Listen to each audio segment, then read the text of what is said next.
समूह को एग्जाम्पल भी हम कुछ भी ले सकते हैं, अपने आसपास के कमरा है ना, कक्षा है, हम सब है, कुछ भी इस तरीके से तो आप कुछ भी ले सकते हैं।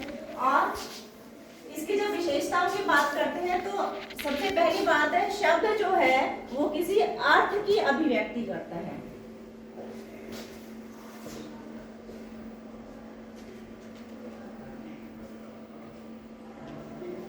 और दूसरी विशेषता हम क्या करेंगे उसमें,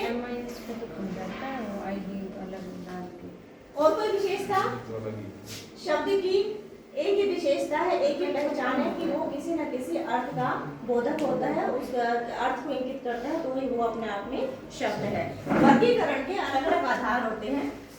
सबसे पहले हम कहते हैं कि अर्थ के आधार पर,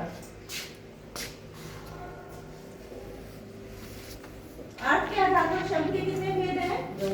दो।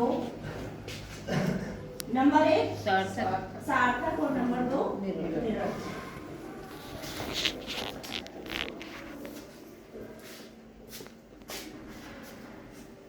दूसरा हमारा होता है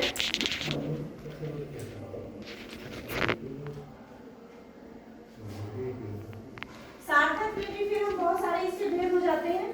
निरर्थक तो निरर्थक ही है, लेकिन सार्थक में फिर हमारा एक समानार्थी, समानार्थी, चार विलोम और पर्यायवाची, ये हमारे चार जो है उसके आधार पर लगे।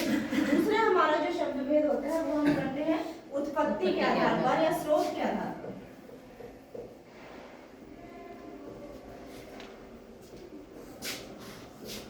स्रोत के आधार पर कौन कौन से होते हैं शब्द? जब भाषा को एक रूप दिया गया तो या कहीं से शब्द उठाए, उनको थोड़ा सा वो समय के साथ परिवर्तित हो गया, उनका रूप परिवर्तन हो गया, जिनको हम तद्भव शब्द कहते हैं। जो क्योंकि हमारी जो हिंदी भाषा है संस्कृत से आई है ना, तो जो शब्द एज इट इज हमने